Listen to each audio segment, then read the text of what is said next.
지난주일에 우리는 아담아 네가 어디 있느냐라고 아담을 찾으시는 하나님의 질문을 통해서 우리가 하나님 앞에서 어떤 자리에 있느냐 하는 이 실존적인 문제에 대해서 생각을 했습니다. 실존이라고 하는 것은 이것은 철학적인 용어입니다. 우리가 이 세상에 존재하고 있지만 존재의 의미 그리고 그 의미와 의미에 비춰본 우리의 삶의 본질적인 모습 이제 이런 것들을 이제 실존이라고 이야기합니다. 그래서 아담아 네가 어디 있느냐라고 물으신 것은 아담이 눈에 보이지 않아서 물은 질문이기도 하지만 그것은 아담이 하나님 앞에서 있어야 하는 존재다라고 하는 사실을 묻고 있다는 것입니다. 그런데 아담은 하나님 앞에 있지를 못했습니다. 그는 하나님 앞을 피하여 숨게 되었습니다. 그는 하나님을 기뻐하지 못하는 상황이 되어버리고 말았습니다. 하나님을 기뻐하기보다는 오히려 두려워하는 존재로 변해버리고 말았던 것이지요. 자, 오늘 우리가 읽은 성경 말씀은 아담과는 대조적인 모습을 가진 사람의 모습을 보여주고 있습니다. 1절과 2절 말씀은 읽지 않았지만 1절은 이렇게 되어 있습니다. 여호와 우리 주여 주의 이름이 온 땅에 어찌 그리 아름다운지요 주의 영광이 하늘을 덮었나이다 라고 말씀해요. 여기 보면은 주의 이름이 온 땅에 어찌 그리 아름다운지요. 이름이 아름답다라는 것은 무엇을 의미하는 것일까요? 음성학적으로 이름이 아주 아름답게 되었다는 말일까요? 자녀를 낳게 되면 우리는 자녀 이름을 짓느라고 많은 고생을 해요. 여러분들 이름을 보면은 혹시라도 자기가 마음에 들지 않는 이름일 수 있지만 그 이름을 짓기 위해서 부모님들은 몇 날을 고민하고 여러 가지로 연구하면서 지었다는 거죠. 저도 우리 자녀들 이름을 지을 때 그냥 짓지 않았어요. 일주일 내내 이 출생신고하기 전까지 이름을 확정 지어야 되는데 그 기간 내내 아주 하루 종일 이름만 생각을 했어요. 버스를 타고 가면서도 이름을 생각하고 이 이름도 해보고 저 이름도 해보고 또 부부가 같이 앉아서 무슨 이름이 좋을까 이건 어때 저건 어때 그건 이렇다 저건 저렇다 이러면서 온갖 고민을 다 한 거예요. 이래가지고 이름을 지었는데 신중하게 행동하라 해가지고 이름을 신중이라고 지었잖아요. 그런데 성이 임실에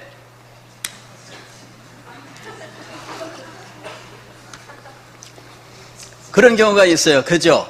어떤 사람은요 아주 깊은 바다처럼 동요되지 않는 이런 사람이 되어라 해가지고 심해로 이름을 지었는데 성이 한실에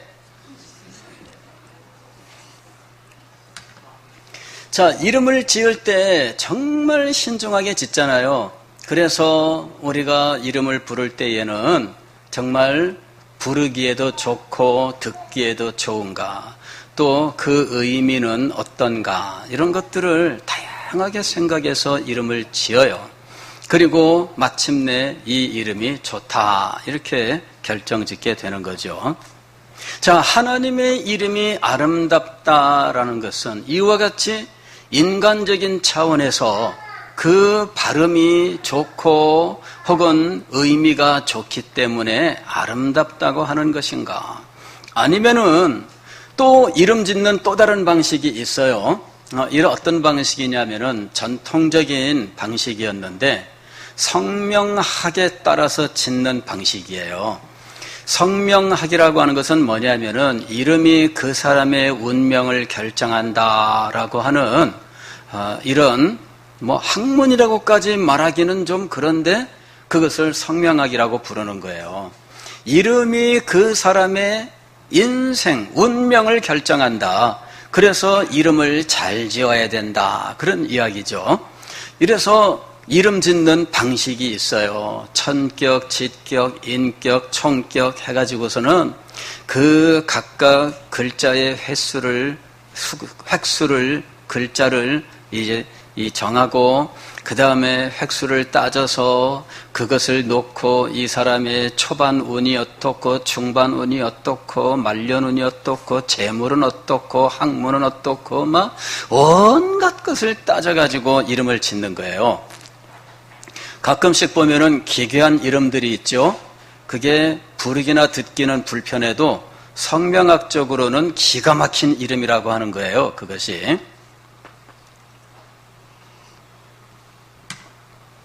자, 성경에서 하나님의 이름이 아름답다라고 말하는 이유는 무엇일까요?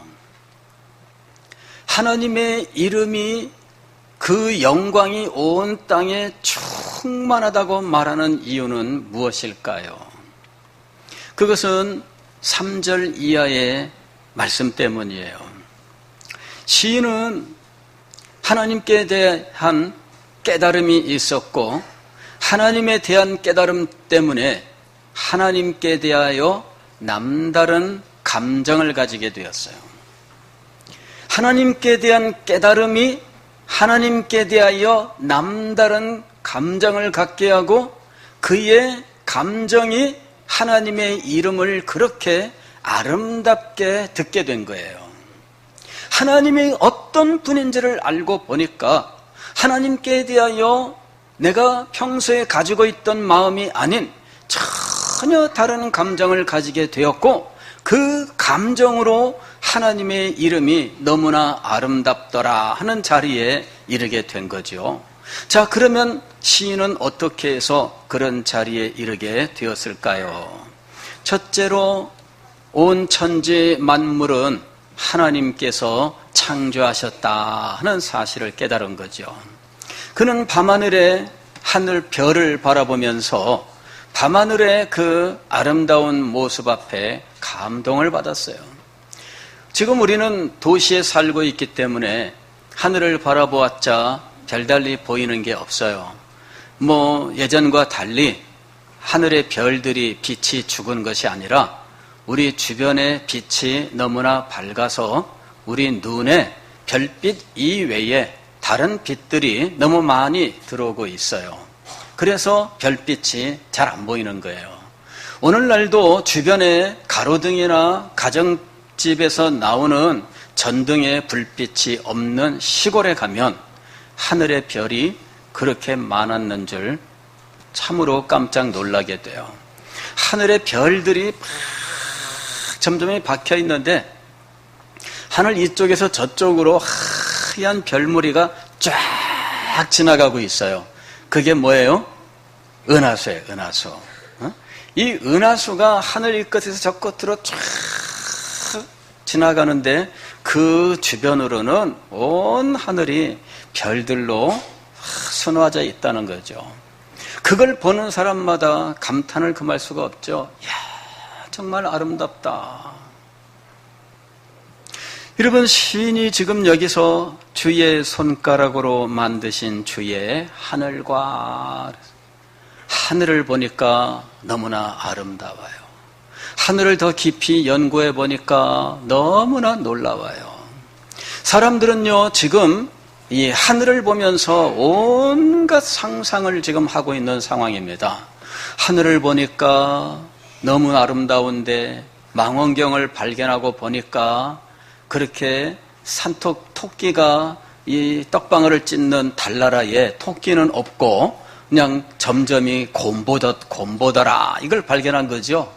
그냥 다른 토끼는 없고 그냥 분화구와 그 다음에 이 운석 같은 데 부딪혀서 생긴 이런 구멍밖에는 없는 거예요. 그래서 실망을 했는데 망원경이 더 발달했어요. 지금은 우주 공간에다가 망원경을 딱 설치해 놓고 그 망원경으로 우주 공간을 촬영하는 상황이 되어 있어요. 자, 이렇게 우주 공간을 엄청난 망원경으로 살펴보다 보니까 엄청난 일들을 발견하게 됐어요. 허블 망원경이라고 하는 걸 만들었는데 이거 이제 몇 년 후에는 이제 우주 공간에서 다시 내려옵니다. 그런데 이 허블 망원경이 처음 우주 공간에 올라가서 그때 관찰을 했어요. 화성도 보고 목성도 보고 이러면서 평소에 지상에서 못 보던 것들을 봤는데 허블 망원경을 관리하는 한 학자가 어느 날 아이디어를 하나 냈는데 우리가 우주 공간에 있는 이 태양계의 행성이나 어디 별을 보지 말고 그냥 깜깜한 이 우주 공간을 한번 찍어보자 이렇게 안을 낸 거예요. 그랬더니 사람들이 반대를 했어요. 지금 우리가 이런 태양이나 혹은 화성, 목성, 금성 이런 것 보기도 바쁜데 연구자들이 다 지금 그거 사용하기 위해서 신청서 내고 대기하고 있는데 무슨 엉뚱하게 빈 공간을 촬영한다는 말이냐. 그래서 다들 반대를 했어요. 그런데 이 사람이 끝까지 주장을 해서 우주 공간을 촬영하게 됐어요. 깜깜한 어둠이라고 불리던 곳이에요. 그냥 새까맣게 보이던 곳이에요. 그 길을 촬영을 했는데 너무나 놀라운 결과가 나왔습니다. 우리가 눈으로 볼 때에는 깜깜한 우주 공간이라고 생각했던 그 곳이 막상 이 전파 망원경으로 사진을 찍고 보니까 세상에 그 새까만 공간에 점점이 얼마나 많은 것들이 있었는지 이것을 확대해 보니까 세상에 이게 모두 별이었어요. 그때부터 이 전파 망원경으로 관측하고 사진 찍는 대상이 바뀌었어요.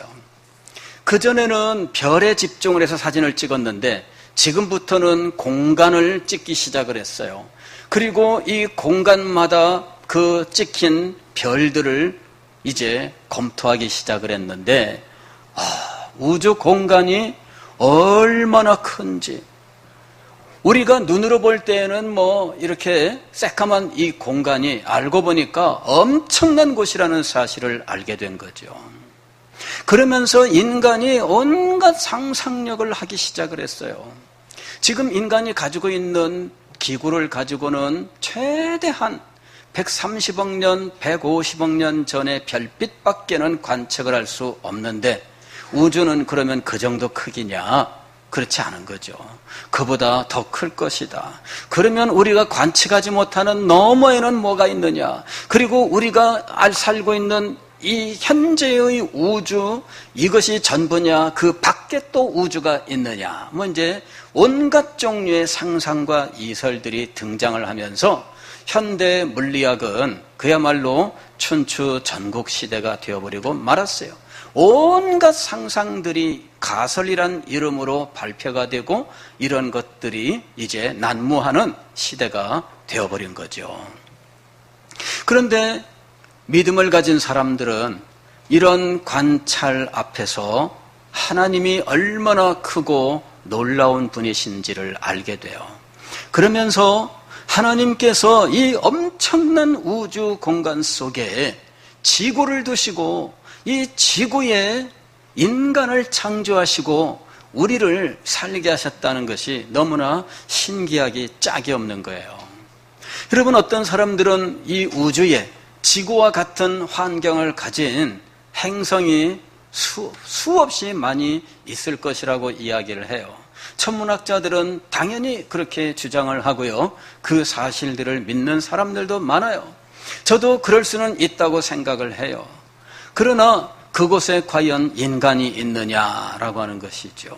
그 문제에 대해서는 정확하게 답을 할 수 없지만 분명한 것은 하나님께서 이 엄청난 우주 공간 속에 사람이 살 수 있는 최적의 환경을 가진 지구를 창조하시고 그 지구 안에 우리가 거할 수 있도록 우리를 창조하셨다라는 거예요. 시인은 하나님께서 천지 만물을 창조하셨다 하는 사실과 그 창조 속에 인간을 가장 창조의 정점, 즉 창조의 가장 아름다운 존재로 창조하셨다 하는 사실을 깨달은 거예요. 4절 말씀 보면은 사람이 무엇이기에 주께서 그를 생각하시며 인자가 무엇이기에 주께서 그를 돌보시나이까. 하나님께서 창조하신 이 우주는 인간이 살기에 가장 적합하도록 만들어 가시는 과정이었습니다. 하늘과 땅을 만드시고 빛을 창조하시고 궁창 위의 물과 아래의 물로 나누시며 묻이 드러나게 하시고 식물이 나게 하시고 해와 달과 별이 빛을 발하게 하시고 공중의 새와 바다의 물고기와 들의 짐승들을 만드시고 그리고 가장 마지막에 인간을 만드셔요. 인간이 살아갈 수 있는 환경을 하나하나 만들어 가시는 과정이에요. 그래서 처음에는 그것이 무엇을 위한 것인지 몰랐지만 완성되고 보니까 이것이 아담과 하와를 두시려는 목적이었다는 것이죠. 그리고 아담과 하와의 후손들로 창대케 하시려는 목적 때문에 이 우주 공간을 창조하시되 그 안에 특별히 지구를 창조하시고 이 지구에 사람을 두셨다라고 하는 것이죠. 여러분, 얼마나 놀라운 일인지 몰라요.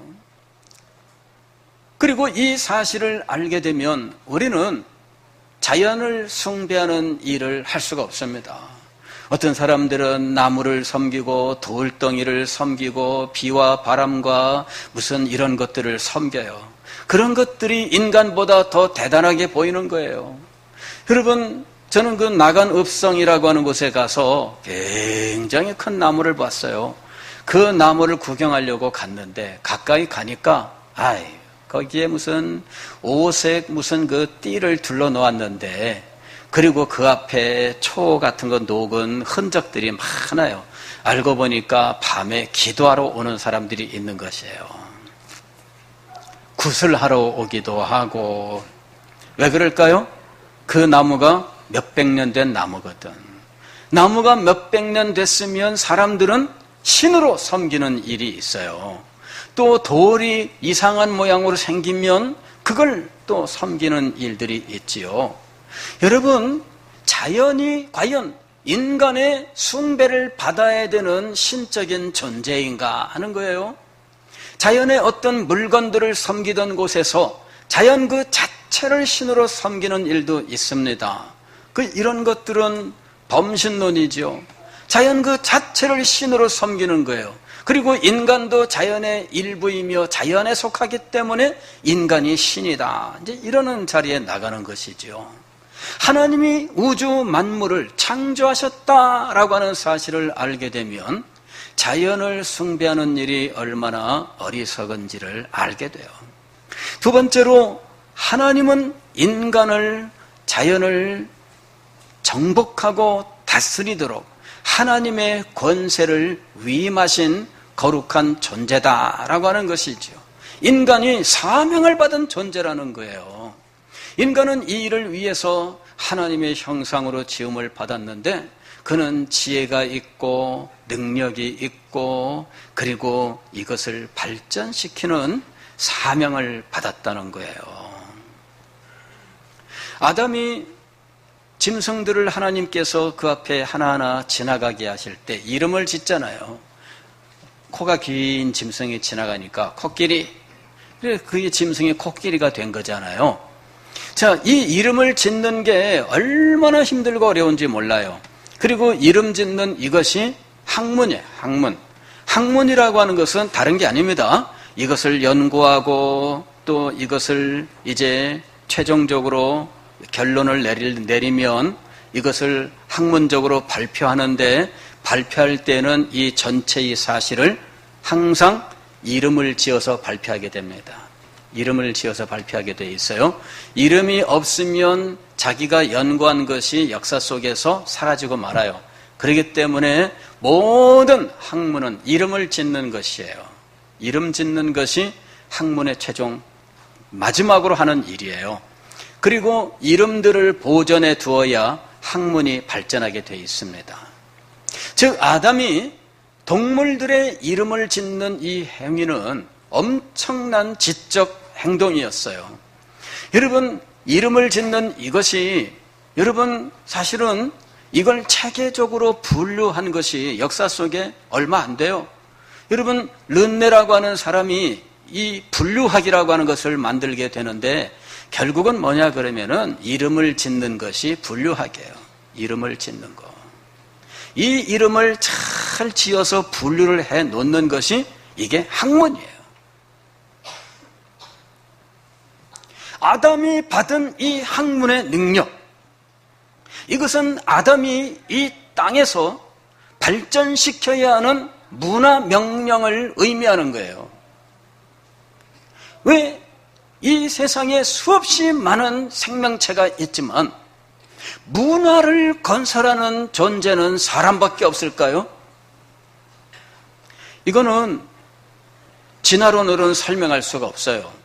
우연히 인간이 진화에 의해서 가장 탁월한 존재가 되었고 그 우연히 이 탁월한 존재가 정복하게 된 거다. 이렇게 말을 해요. 그리고 거기에 항상 이것을 증명하는 증거물로 제시하는 것은 장구한 세월이 흘러서 모든 증거는 세월 하나뿐이 없어요.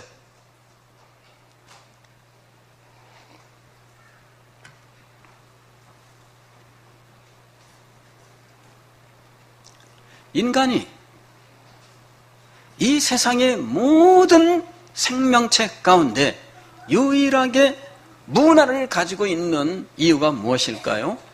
그것은 하나님께서 인간을 하나님의 형상으로 창조하셨고 그리고 이 하나님의 형상을 가지고 하나님이 창조하신 이 세계를 건설하는 사명을 주셨기 때문이에요. 아담은 이 모든 것을 우리보다 더 잘 알 수 있는 위치에 있었습니다. 그럼에도 불구하고 그는 자기의 위치를 상실하고 말았어요. 우리보다 더 분명하게 창조의 영광을 볼 수 있었습니다. 그 안에 나타난 하나님의 은혜를 발견할 수 있었습니다. 그럼에도 불구하고 그것을 마음에 두지 못한 채 그는 그만 하나님의 그 은혜의 자리, 그 아름다운 자리에서 떨어지고 말았던 거예요. 오늘 성경 말씀을 보면 시인은 하나님의 창조 속에서 인간이 얼마나 탁월하고 아름다운 존재인지에 대하여 이렇게 고백합니다. 5절 말씀을 보면 그를 하나님보다 조금 못하게 하시고 영화와 존귀로 관을 씌우셨나이다. 주의 손으로 만드신 것을 다스리게 하시고 만물을 그의 발 아래 두셨나이다. 하나님의 형상으로 지음을 받았어요. 오늘 여기 5절 말씀 보면 이렇게 되어 있어요. 그를 하나님보다 조금 못하게 하시고. 하나님보다 조금 못하게, 에이, 기왕에 하시려면 똑같게 하지 않고. 근데 조금 못하게 하시고 이게 얼마나 대단한지를 알아야 돼요.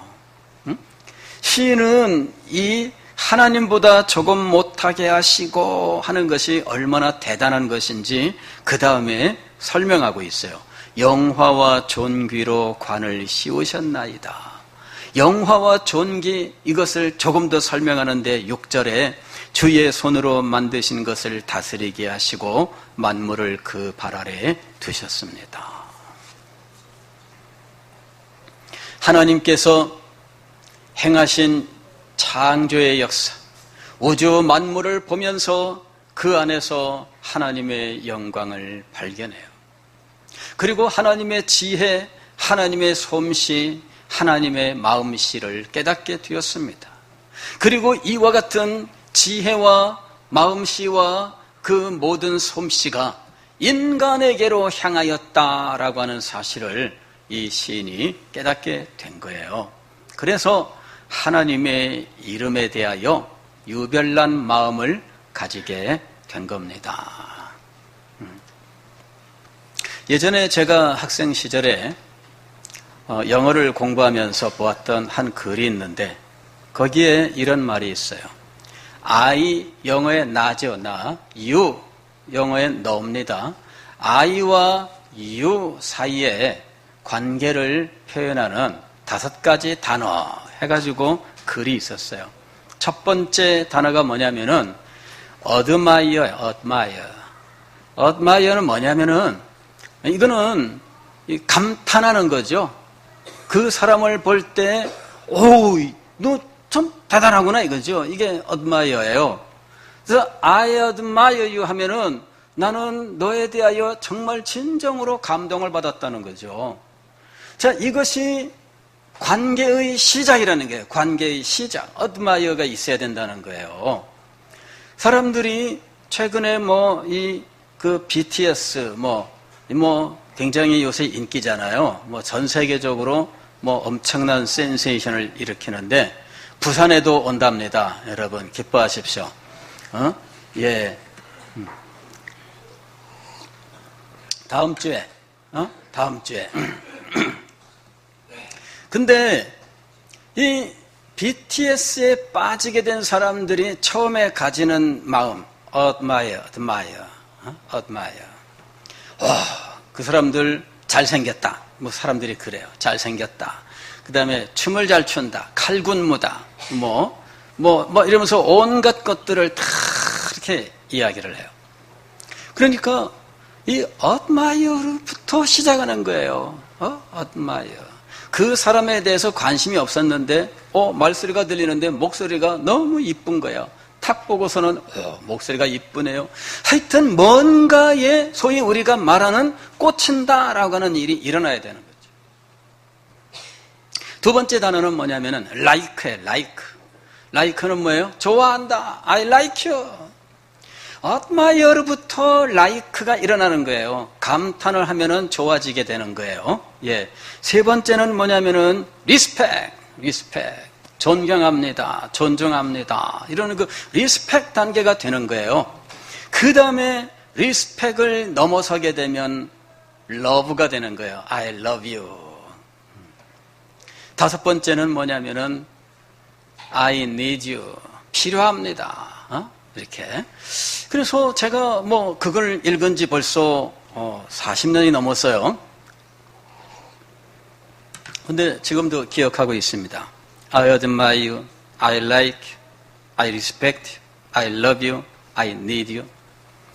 자, 이런 과정들은 사실은 하나님과 우리의 관계를 표현하는 말이기도 해요.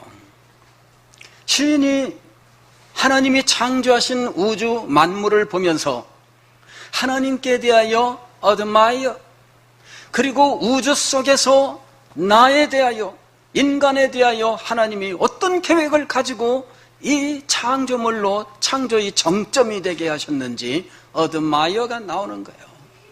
그래서 하나님의 이름이 소중하게 돼요. 하나님의 이름이 너무나 아름다워요. 그래서 하나님께 대하여 이런 정서들이 그 속에서 일어나는 거예요. 사랑하는 성도 여러분, 여러분은 하나님께 대하여 무엇을 알고 계십니까? 그리고 여러분은 하나님께 대하여 알게 된 그 일로 인하여 하나님께 대하여 admire, 즉 감탄하고 감동하는 것이 있습니까? 그 일이 먼저 일어나야 돼요. 성경은 바로 그런 사실들로 이루어져 있어요. 하나님의 세상을 이처럼 사랑하사 독생자를 주셨으니 하나님께 대하여 깜짝 놀랄 만한 너무나 대단한 사실을 말씀하고 있어요. 하나님께서 우리를 사랑하셨다라는 사실과 그 사랑을 독생자를 주시는 것으로 증명하셨다라고 하는 사실, 로마서 8장을 보게 되면 우리가 아직 연약할 때에, 우리가 아직 죄인 되었을 때, 우리가 아직 원수가 되었을 때에 하나님께서 우리를 사랑하셨다라고 말씀하셔요. 창조에 하나님의 은혜가 있다면 구원에 하나님의 은혜가 있는데, 이 모든 사실들은 하나님께 대하여 admire, 감탄하고 감동하고 하나님을 좋아하고 하나님을 존경하며 하나님을 사랑하고 하나님을 경배하는 자리로 나가게 하는 거예요. 아담은 바로 그 마음을 가지고 하나님 앞에 나아가야 했던 것이죠. 문제는 그가 그 자리를 잃어버렸다는 거예요. 복음은 무엇이냐 하면 잃어버렸던 그 자리를 다시 찾으라고 하나님께서 우리에게 권면하시는 거예요. 다시 부르시는 것이 바로 복음이에요. 복음을 선포한다는 것은 아담이 잃어버렸던 그 거룩하고 영광스럽고 그 고귀한 자리를 다시 찾는 길이 있다고 말씀하시는 거예요. 그리고 복음을 받은 그리스도인들은 그 아름다운 자리를 회복한 사람들이에요. 하나님을 향하여 감탄하는 마음을 가지고 하나님을 존경하며 경배하는 자리에 나가야 돼요. 하나님을 사랑하고 하나님만을 전적으로 의지하는 자리에 나갑니다. 바로 이것이 하나님 앞에서 우리의 참된 자리인 것이죠.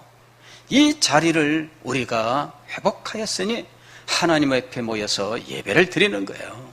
이 예배가 하나님을 참되게 만나고 하나님을 참되게 경배하는 자리가 될 수 있기를 바랍니다.